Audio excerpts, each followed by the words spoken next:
Welcome back, everybody, to the Blue and Gold podcast. This is your host, Joffrey Whiteside, and I'm with my co-host, JD, and we have the absolute privilege of sitting down with Shawn Cleary, who is a 2016 graduate. He served as a submarine officer and is now a full-time real estate investor and also runs one of the top residential real estate teams in Charleston, South Carolina. I had the opportunity to connect with Shawn about 2 years ago, and his growth over the last 2 years have been absolutely amazing to watch. And I'm super excited about this episode. So, Shawn, introduce yourself to the GOATs. Hey, what's up? Thanks so much for having me. True privilege to be here. And it's really incredible what you've done, Joffrey, with this podcast, with the alumni that are in this industry and even tangentially related to the industry. It's pretty incredible to see. And you're also really kind. I wouldn't say that I have a great team, a huge team, or by any stretch, but Numbers don't lie, Shawn. Don't be humble. Numbers don't lie, folks. It's a team of two. So, but we are making moves and looking to grow and scale and expand this year to just serve as many people as possible. Awesome. Well, it's an honor to have you on. I gotta start with something. So, as most of you know, Shawn and I work pretty closely together. I will get contracts in that I'm reviewing for Shawn when he goes under contract. And I don't know if I've dubbed him informally Sing Second Shawn because he's like always winning in Charleston. But now whenever I get a contract in, I'll send it to the other loan officers in my office and I'll be like, you got to see how he structured this. The amount of seller concessions, and we can talk about what that means, in this market that Shawn has scored, not only for Naval Academy buyers in Charleston, but all types of buyers, is ridiculous. I mean, like percentage wise, we'll shoot it around like in our group chats and in our emails, and people are like, you're kidding. Like, how is this possible? So Shawn, we're thrilled to have you on. Would you mind taking 30 seconds? Just where are you from? What'd you study at Navy? What'd you participate in? How was your transition after graduation to nuke, all that stuff, subs, get us up to speed. Yeah. From Houston, Texas. Went to Navy right after high school. So, that actually makes was one of us. Joffrey, did you get in right away? No, I went okay, to so the, at least one of us got in. But I actually, what a lot of people don't know about me is I was actually recruited for rifle of all things. So, but anyway, I did rifle for like a year and a half at Navy, but majored in mechanical engineering. Really fell in love with the submarine force during ProTremid, and early selected for submarines back in my second class year. So I knew what my service selection was throughout first year, and came down to Charleston as quickly as I could back in 2016, and went through the nuke pipeline. From the nuke pipeline, I went out to Hawaii. I was on the USS Cheyenne, which was its last of its class, Los Angeles class submarine, and then came back to Charleston to be a shift engineer at Prototype. And then because I sold my soul to Rickover, and volunteered for Prototype. They ended up, at the time, they gave me this like really good deal where I could pick off the slate whatever short duty I wanted after Prototype. And so there is a ROTC job that was at the Citadel was on my slate, which is a military college in Charleston. So I actually went from being a shift engineer up in Goose Creek, which is a part of Charleston, to literally the heart of the Charleston Peninsula at the Citadel, and taught ROTC for about 16 months before I put in my 9-month notice and left the military. Shawn has a way of being so humble that he glosses over things, and you have to know his personal story. You got a master's of business in there too. Can you talk about that? At one point I got an online MBA. So I would say, would I do it again? Probably not. Just because I literally had no idea what I was going to do with my life 3 years ago. I started investing. I did not anticipate jumping into the industry full time the brokerage side of things. But yeah, I would say it served me well in understanding financial fundamentals and accounting and some other thing like higher level business stuff. But that's the thing with the MBA. It's all very high level, and trying to apply it to the small business it's not as easy as it seems. Yeah, definitely makes sense. What would you say the greatest takeaway from serving in the Navy is, as far as bringing it to the entrepreneurship world? What's Yeah, your one to the two takeaways? I would say just the standard of excellence. And what I mean by that is, in the nuclear Navy, being excellent at your job and your technical competence tends to overshadow everything else. And the reason why I love nukes, I know we're probably gonna talk about that later.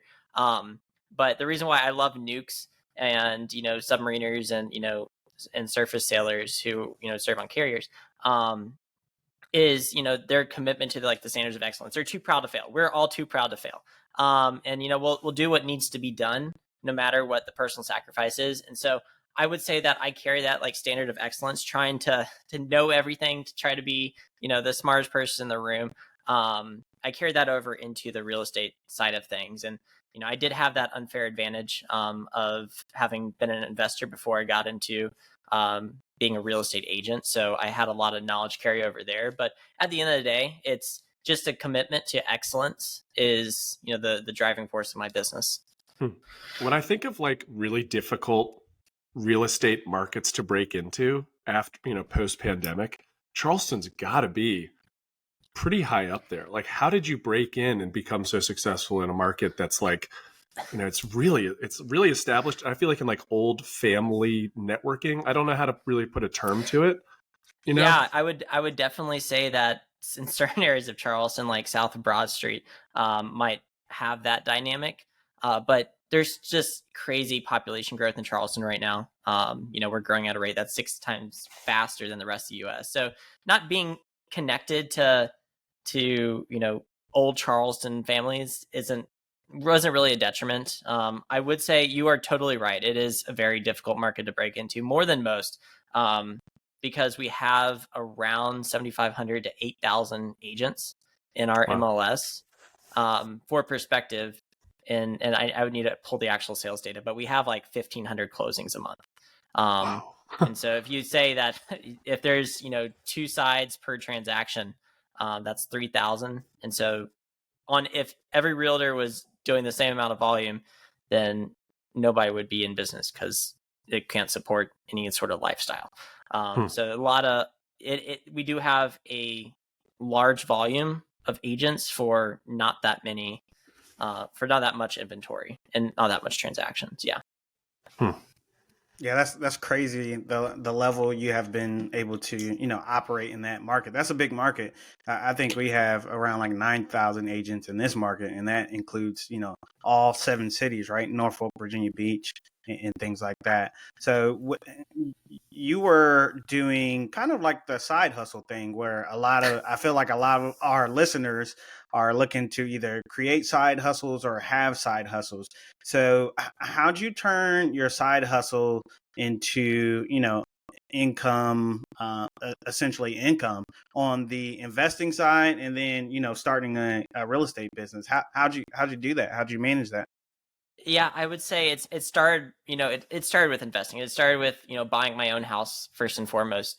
And the great thing about coming from a sea duty, and I think a lot of Navy guys, especially naval officers coming from a sea duty can relate, is you're at sea a lot, and depending on how operational your boat or your ship is, you don't necessarily have the opportunity to spend that money. So you go to shore duty, and you have a whole lot of disposable income.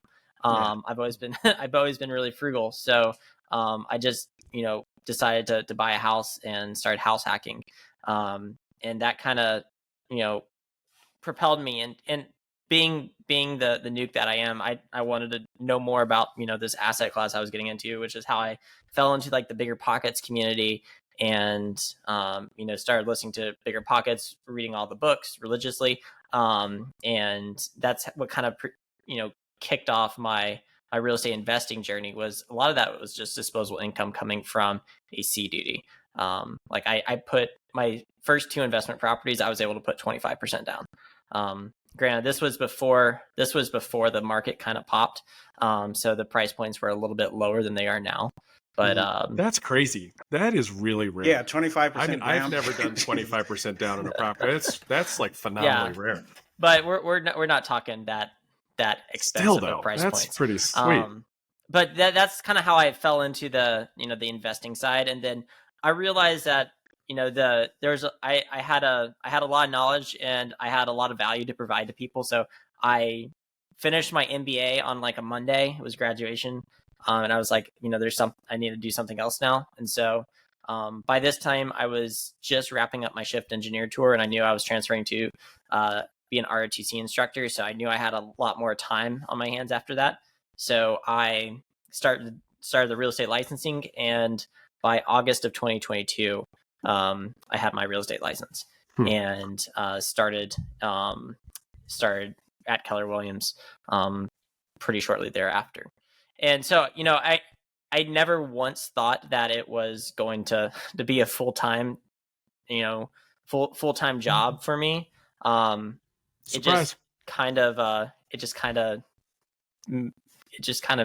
it was, I don't know. I don't know how else to say it. It's like, at a certain point, I realized that I could, provide more value to people, provide, a better standard of service than most. And I didn't have to go work for corporate America to do it. So I was able to, remain in Charleston, which is, the city that I love. My wife's an engineer for the Navy. So, she was able to keep her job. We have a lot of friends, church family here that we absolutely love. And so it all made sense to just stay and go into real estate full time. And I would say some of my early success kind of gave me the confidence to put in my resignation letter, and, go full time into it. See, that's so cool. That's something that you and Joffrey have in common that I didn't do, which I wish I had. You guys had safety nets prior to exiting active duty, which is really cool. So like for the people listening that are getting started with a side hustle, that's a pretty good goal. It's like, Joffrey said in the last podcast, he was getting pretty close to financially free even before departure.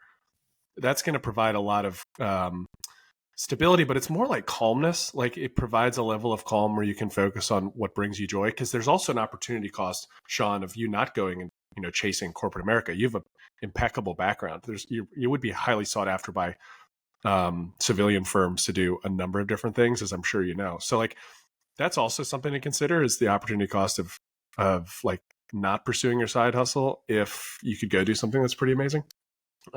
How strong? There's always a ceiling to that, and that's my problem with corporate America is there tends to be ceilings no matter where you go, and those ceilings aren't set by you, and that's why I would say we would all relate to being an entrepreneur, is that when you're an entrepreneur, the only ceilings you set are the only ceilings that exist are the ones that you set yourself. Yeah, that's true. I would caveat that with, you can work in corporate. I mean, I know people who make like well over $1 million in corporate America every year. So you could work in corporate America, but still invest in real estate. You could still own different businesses. You could still be a part of syndications. So I think that's like twofold. Like, there's nothing wrong with working in corporate America. Yes, it's going to be a ceiling, but on the flip side, that's guaranteed money you could kind of dump into something else. If you thoroughly enjoy your job and you like what you do, I recommend like staying in corporate America or staying in the Navy and just invest passively. That's always an option. Yeah, I would echo that sentiment. Everybody has their own goals, their own desires, their own personality, and being an entrepreneur going into business for yourself, if we all did that, then I don't think we would exist as a country. So but yeah, I like you, Joffrey, I know a lot of very successful people who are in corporate America, and they see real estate as that avenue for financial freedom, and not from the brokerage side, but from the investing side. And a lot of them are moving to Charleston. That they are. I have a tactical question. when someone asks me about VA house hacking, Shawn, your name just like pops in my head. And I don't know if that's just because, early on when you and I were getting to know each other, I was asking you a lot of VA house hacking questions because it's not something that I did, but I think it's really interesting. I connected with a really motivated firstie. For those that didn't go to the Naval Academy, that's a senior. He's on the soccer team. He's going nuke SWO. Shawn, I'll connect you with him after this. He's really interested in VA house hacking, but there's no education for him or anything structured at the Naval Academy in his final months as he's wrapping up to kind of teach him about that. Can you give us a breakdown of what VA house hacking is, how you did it, and then like kind of the really like a tactical view of what is it like living amongst your tenants? How do you, interact with them?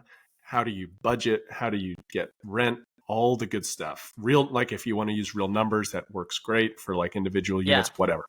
Yeah, no, that's a great question. I would say that the VA house hack is probably the safest entry point into real estate, and the safest and the easiest entry point into real estate.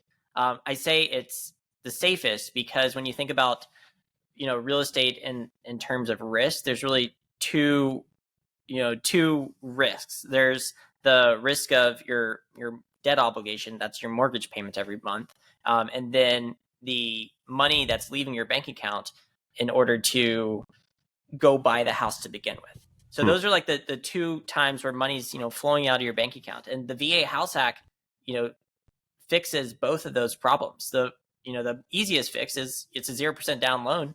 You can go buy a house in a nice area, and for those who don't, and then obviously the second risk is mitigated by your tenants who are going to pay for your mortgage or at least subsidize it. And so for those who don't know, the house hacking is a term that was coined by Brandon Turner back in like 2015, 2016 timeframe. Brandon Turner is former Bigger Pockets host. But essentially the idea is you buy a house and you live in the house, and you also rent out portions of that house. And so it can take on several different methods. You can buy a single family house and rent out the rooms. You can buy a duplex and rent out one side of the unit. And then, or you can, buy a house with an ADU, accessory dwelling unit. There's a lot of options with the house hack and it's a great entry point into real estate. And then the great thing is, after a year, you can move across town and do the same thing again. And you do that over a period of 3, 4, 5 years. It's that's how a lot of people like build and grow and scale a real estate portfolio, is just doing house hacking along the way. Now there is something to be said about the comfort level of it. So, it's uncomfortable. It's uncomfortable to live with your tenants. It's uncomfortable to have a tenant next door when you don't have to. So there's a level of delayed gratification that you have to have when you house hack. And that's why most people who do that tend to be, young. They are, recent college grads, or they're just coming from, the barracks or, military housing. And they're used to that co-living environment.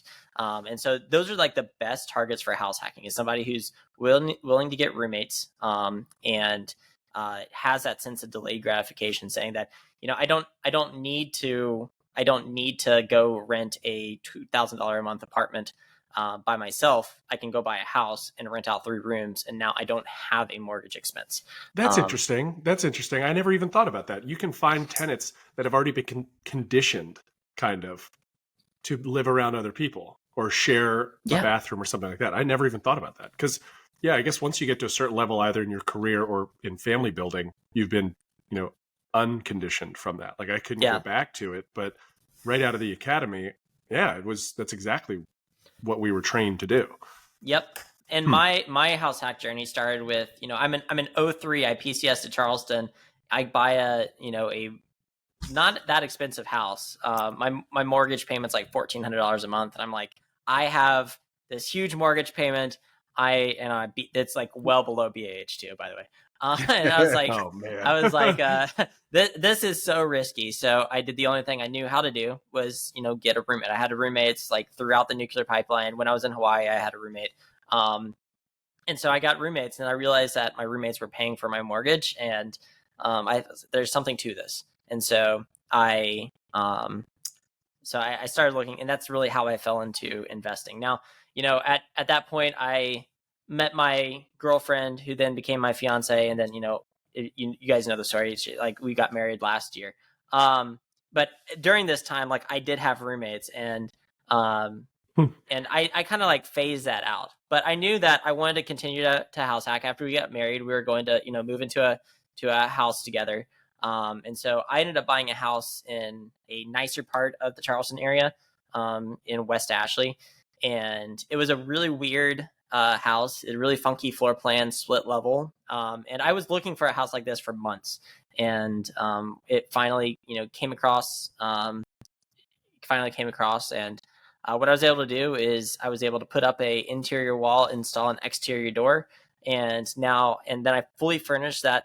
Essentially, now it's like the house looks like a duplex from the street, but I fully furnished it, and I pay for all utilities, and I rent it out to travel nurses on 3-month contracts. So that's still a form of house hacking. It's completely separate from where me and my wife live, but we still are getting our mortgage payment like more than covered. Well, about half of our mortgage payment now is covered. But in my old primary residence, I now rent that out by the room because I was experienced in doing that. So I have a question. How do you find the roommates? What's like the tier level on how you find roommates? Because I get this question a lot. I house hacked like over like 7-8 years ago, so it was a little bit different then. But what's the tier? Like, what's your number one source, your number two source, your number three source, and so on? That's a great question. So I do have a rent by the room house right now, and so essentially I put keypad locks on all the doors, furnish the common area, and make people tenants sign like year-long leases for that room, and it essentially like quadruples the cash flow. But the number one source is Facebook Marketplace. Now I've had other sources. Yeah, that was a surprise. I was not expecting that. I didn't even know you. Wow. So you just put up that is, in fact, we don't even. We've stopped advertising on other platforms. It's just Facebook Marketplace. I need to write that down. Yeah, and I've established like SOPs on like how we go about finding, screening roommates. But this is stuff I like freely give to my clients because I have a lot of VA loan house hackers who come in, and I share my systems and processes with them. And they like, I had a closing last month, and before closing on the house, my client it was a 5-bedroom house. He had 3 signed leases for roommates to move in the very next week or the week after. Oh my gosh. He was just looking for one more roommate, and that was like before closing. So what a de-risker. Facebook Marketplace is the number one source. My process is, we have a very in-depth, thorough listing with, professional photos of the rooms, and very, very thorough post. Somebody has to read it because embedded in that post is like, in order to apply for this room, respond to the post asking for a pre-application. And then we send them a pre-application, which is just a Google form that we ask very basic stuff like, what is your credit? What is your income? Do you have a criminal background? Why are you looking for a new living situation? What is your move-in timeline? Very basic stuff. And obviously we comply with, the Fair Housing Act. And so it's just based on the, those very objective criteria. After that, we then interview the person via Zoom. If they check all the boxes, we send them a Zoom link. I talk to them for 10 or 15 minutes. Let them know like, hey, this is our company. This is what we do. These are the house rules. And if that's something they could still want to continue to do and move down that path, then we send them an actual application. And that actual application is actually going to pull their credit. It's going to pull their background. If everything checks out, we invite them to move in, and we treat them like any other tenant of a long-term rental, except it's a room. And there's a couple other like nuances there. We have to we have like cleaning checklists, so like once every 5 weeks, because it's a 5-bedroom house, so once every 5 weeks they clean the common areas. We make them sign a very, very long lease, a very long set of house rules. We do hire professional cleaning to come in once a month. Like it's stuff like you can't have guests over past 10 p.m. or, you can't have, you can't make noise before 6 a.m. or you can only have one appliance on the countertop, or no personal property in the common areas. And so they abide by all the house rules. And it's a great investment. Before I ask Joffrey about what the wild, wild west of VA house hacking was like 8 years ago, because I want to hear about that too. How did like utilities work, Shawn? Like if I take an hour-long hot shower every morning because that's my jam. How does that all work? We pay for all utilities. It's too difficult to try to split it up. So we just kind of bake that in the lease, and we'll rent rooms below market rent just because we want to attract the highest quality people possible. And so does that work? Has there been any months with like some huge utility surprises, or has it been pretty predictable? I would say the biggest one is this most recent round of roommates. We've never had to pay for more internet, and this new round of roommates, they've been exceeding our data usage. So we gamers, apparently. Joffrey, what was it like 8 years ago? I gotta think like it was totally different. So my hierarchy was, ask like friends and people I was on the ship with, because obviously everybody's like looking for a room. So that was a hierarchy. And I got 2 Naval Academy grads in my first house hack. And you know how it is when you first get out of the Naval Academy, you just like party, which is cool. Yeah. But after a while, it got like tiring and stuff like that, and I had to go on deployment. So I kind of like kicked them out and did Airbnb. So that's what it was like. It wasn't too bad. I didn't have like all the systems and processes like Shawn had, which I think you for sure need to have, right? That's super important. But I mean that breakdown was awesome. I've never heard a detailed breakdown of a house hack like that. So that's completely awesome. Yeah, and that was just a lot of trial by fire. And I do need a caveat. Like I don't rent out rooms in my personal residence anymore. When I was doing that, I didn't even have those systems or processes. So it kind of just came along of, lessons learned. Like, for instance, I make them sign a refrigerator memorandum now. It's like, okay, so they literally have to sign a separate addendum to the lease that says if you have your own personal refrigerator, you're going to pay an extra $10 a month. I realized. Your landlord is an early sub-select if they make you sign a refrigerator memorandum. That's awesome. So what do the numbers look like on the first residence you purchase, your house hacking currently? What do the numbers look like? What are your mortgages? What are the utility expenses? And how much are you making on the back end? How much are you netting? Yeah, it's a 5-bedroom house in Goose Creek, which is just a random city in the Charleston area. Really close to the Naval Weapons Station, though. The majority, if not none of my roommates right now, or none of my tenants right now in that particular unit, are affiliated with the Navy. But the numbers work out pretty well. I would say mortgage is around $1,700, $1,800 a month. Taxes just went up like through the roof this year. Utilities probably going to be another $300. So we're around $2,100 now. Professional cleaning and lawn keeping during the summer is probably another couple $100.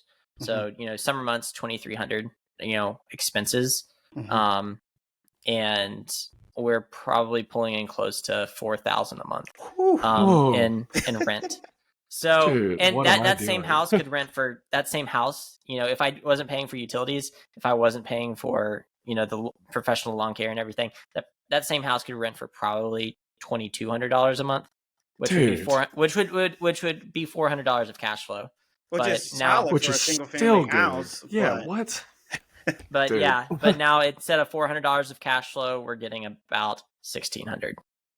That's awesome. So And that's my thing with Charleston is the way the Charleston market's different from a lot of other markets across the country is that we really don't have any 2 to 4 unit multifamily residential, like at least in any sizable numbers. You're just not going to find them. So when you're investing in Charleston, you really have to find the highest and best use of each property. And then convert it to its highest and best use. I would say that my room by the room house is like the cash cow of our portfolio right now. But we do have five other properties, and we have 2 short-term rentals, we have 2 long-term rentals, and then we have a midterm rental. And then we rent by the room. So when it comes to like single family residential, my motto is just convert it to its highest and best use. And fortunately, I have the advantage of being boots on the ground in the same city that I invest in, so I can self-manage. I have a personality question. So, like, just from listening, how do you describe your interaction with your tenants and your properties? I think the way that your personality works is that you really like having a hands-on, highly analytical interaction with your properties. Is that the case, or are you trying to get your portfolio to a place where it's more like triple net, where you don't have to interact with it? Yeah, and isn't that that's the philosophical question that I think guides a lot of investors. Is I think a lot of investors want to start with the hands-off, completely passive triple net leases, but that's not the reality when it comes to investing in real estate. It's not going to be quick, and you're not going to build scale overnight. And so ultimately my goal is, in 10, 20 years to be at that point where it's, more or less completely passive, hands off. But I have just a very extreme sense of like delayed gratification. So I'm more than happy to, self-manage my properties now and slowly build that portfolio to the point where I can then 1031 into, something else in the future. What is this? Can you explain to people that may not know what that term is, 1031? It's Internal Revenue Code, like Section 1031, which is the deferment of capital gains and depreciation recapture. It's essentially proverbial kicking the can down the road when you buy a like kind property, and that's keywords, tricky phrases, like kind. And then there's time requirements, there's additional rules. You need a qualified intermediary to kind of like guide the process, but that's essentially how real estate investors tend to never pay taxes on the gains. It's because they always kick the can down the road, and then ultimately when they die, they can pass on a huge amount of capital gains or deferment to their heirs at a stepped up basis too. So okay, let's schedule a follow-on podcast with Shawn. It's a flaw in my personality. Is I try to over-explain every single thing that I talk about, and so like if I feel bad for my clients sometimes because I'll like go on a roll. It's like, this is what this means, and also the 10 follow-on implications. And they just wanted to know what it meant. So, okay, so awesome. what's next for Charleston? Because as many of you don't know, Shawn is also probably potentially maybe going to be my realtor here in the next 2 years. Oh gosh. I'm looking at Charleston all the time. Shawn's been very kind in sending me. You have some great software that really dials in people's preferences. But what's next for Charleston? I mean, I feel like, I don't know, maybe it's personal bias just because I love the city, but like, it's just got all the right stuff. And it just feels like it's not stopping. Yeah, it really isn't. And when I tell people like where you want to invest, and I tend to try to just create buyers, never sellers, because I think that owning real estate over the long term is the move. But when you're trying to buy a house, you want to buy in a area that is experiencing positive demographic tailwinds. And Charleston's experiencing all of that. We have a population that's growing 6 times the national average. And it's fueled by multiple sectors. It's not just one thing that's growing the Charleston area. We have obviously the huge military presence here. The nuclear Navy is just like a few of 50 tenant commands at Joint Base Charleston. The Air Force also has a massive presence here. The Coast Guard has a pretty sizable presence, all in the Charleston area. And then, we have a booming tech and medical sector, a huge tech and medical sector. Boeing is actually the largest private employer in Charleston. Boeing has, over 7,500 jobs here. And then on top of that, incredible regional tourism destination, regional and national tourism destination. We have about 6 million tourists in Charleston every single year. And if you consider that with our population, we have 800,000 people in our metro. So, and they're projecting about 1 million people in our metro every single year. Parties make up 50% of those tourists. I feel like every time I go to Charleston. But how the numbers end up working out is, there's 9 tourists for every 1 Charleston resident in the city every single year. And then, a lot of people are, and I like to call them like the R&R, like, the remote and the retirees. People now with the shift to remote work, they're able to move to cities that, align with their values or places that they want to live. And same thing with retirees. We're a great city for, people, in the latter stages of their careers or their lives, and great place to settle down. We have comparable prices as, some of the hottest cities in Florida, but without the insurance woes, which is pretty cool. And then a lot of people don't know this, but Charleston is one of the top 10 largest ports in the United States in terms of 20-foot equivalent units. So all those factors are kind of just, perfect storm for, population growth. And we are seeing tremendous population growth. They're anticipating about 1 million people in the metro by the early mid of next decade. And we just don't have the housing. Like if you're doing the math, 10,000, 15,000 closings a year. But that's the same rate as what, there more people are moving to Charleston than that every single year. So do you see it as a risk to continue investing in one spot, or are you going to start diversifying to different cities that meet that criteria? Because like Norfolk, Joffrey, correct me if I'm wrong, I feel like Norfolk's gone through a really similar boom. Is that what you're seeing up there? Yeah, Norfolk is the largest, military area in the world. You have NOB, you have Little Creek, you have like 8 different bases around here. So that's why I enjoy investing here, because you have the constant people leaving the area. You have a lot of military.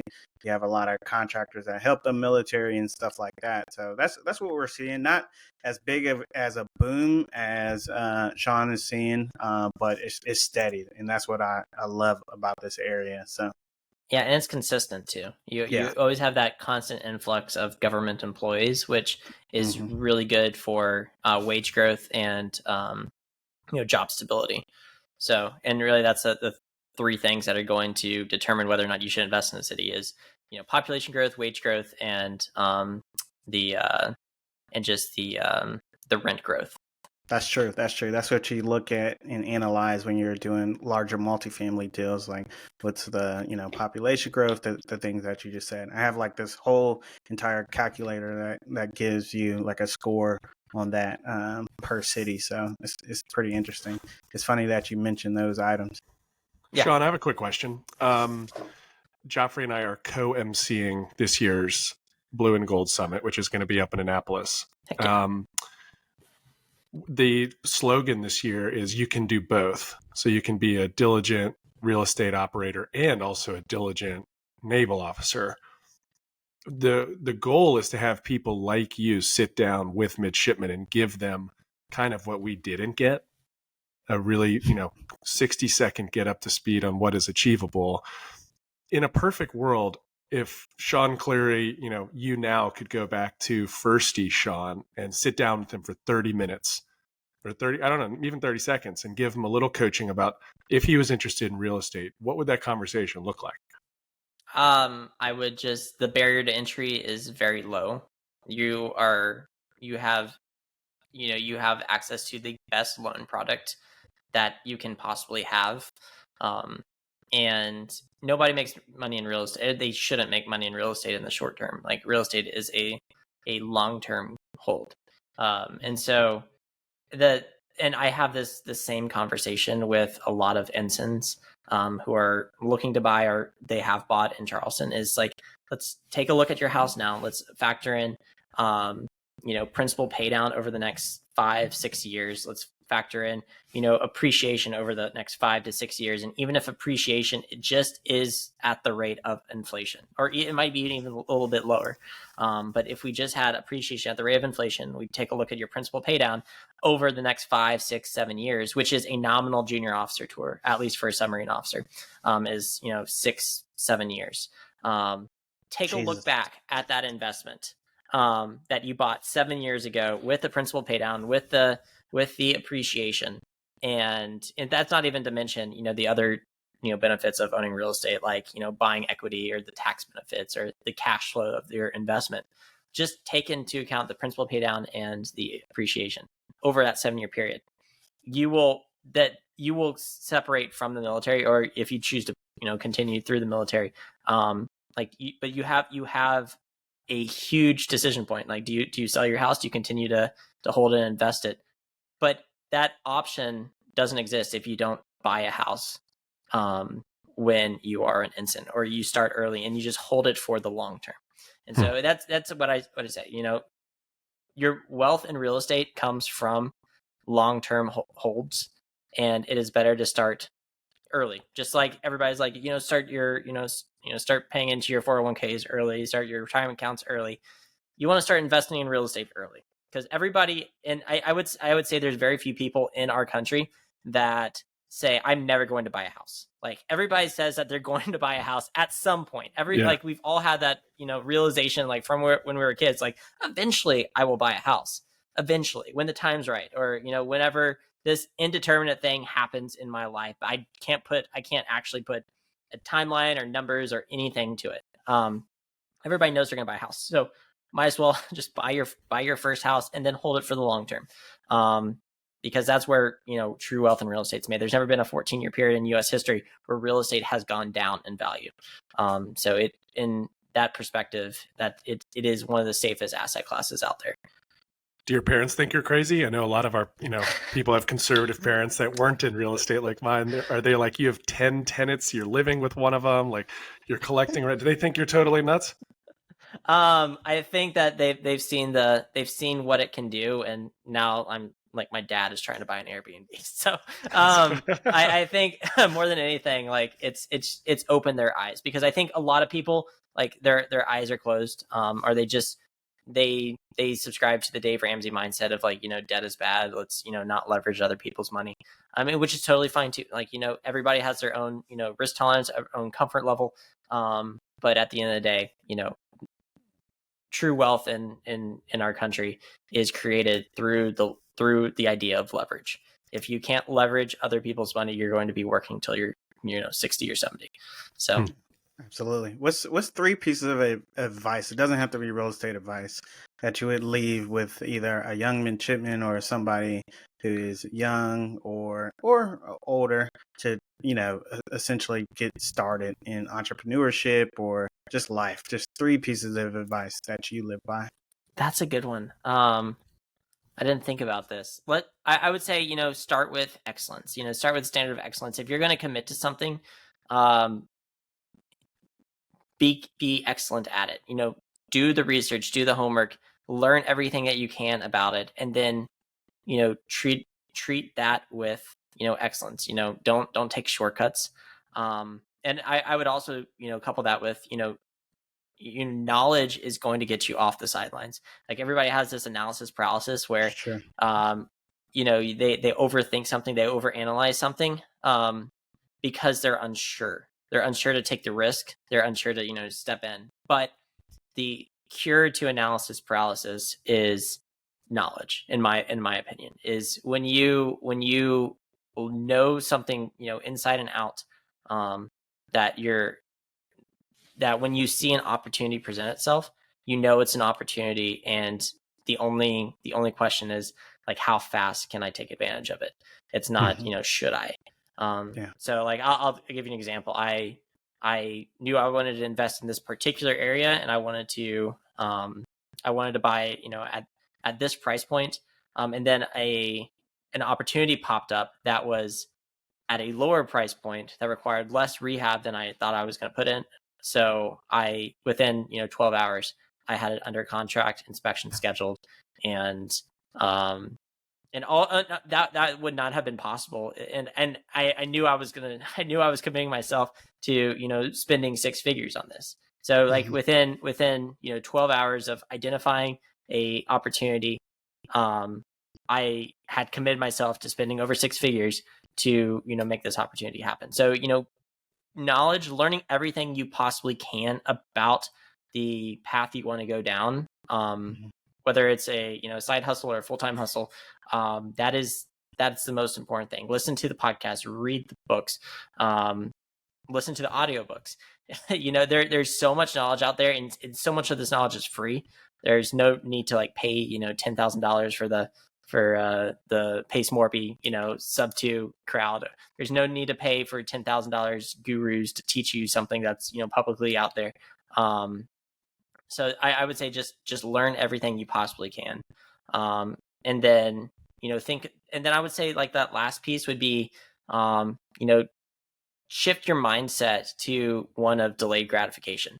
Nobody who's 22 coming out of the Naval Academy is going to be rolling in money. They're not. We thought that the $1,000 checks we're getting every single month as firsties were that was true wealth right there. God. But we're not. And there's no fast path to financial freedom. Like there's no quick path. So my advice is have a sense of delayed gratification. Realize you're not going to make $1 million tomorrow. You're not going to make $100,000 tomorrow. What you need to do is you need to take the next step to get there. And oftentimes that's going to be uncomfortable, because usually it involves house hacking. The best way to do it is house hacking. And that requires a sense of delayed gratification, that you're going to be living with people, and it's not going to be as comfortable as it would be living alone, but ultimately you're able to save more money. You're able to, and then you can eventually leverage that asset to make more money in the future. But nobody's going to do it.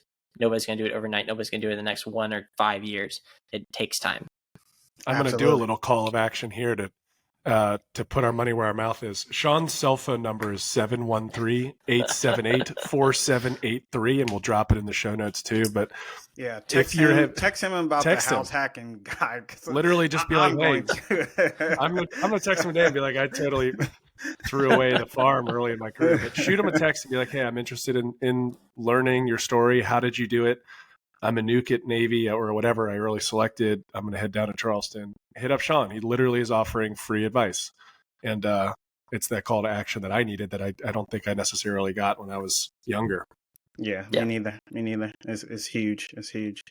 Shawn, what's 2 books you recommend to the goats out there? 2 books. I would say the most influential book that I've ever read about pretty much anything. I would say is definitely Rich Dad Poor Dad. Because I grew up in, the Dave Ramsey family, right? My parents, very debt adverse, very risk adverse. Rich Dad Poor Dad shifted the way that I not only like it, because it's technically not even a real estate book. It's like a mindset book. And it shifts the way you think about money. I don't think there's any better book out there to change your view of money and finances more than Rich Dad Poor Dad. So Rich Dad Poor Dad, absolutely. And then I would also say one of my favorite books is also The Millionaire Real Estate Agent. That was a very influential book in my career going into the brokerage side. It's known as a red book. It's also the Keller Williams Bible. So there's a blue book too, Millionaire Real Estate Investor. The Investor is a good one too. But MERA, that is a phenomenal book. If for any realtor out there, or any real estate agent, and definitely changed the way I view my business too.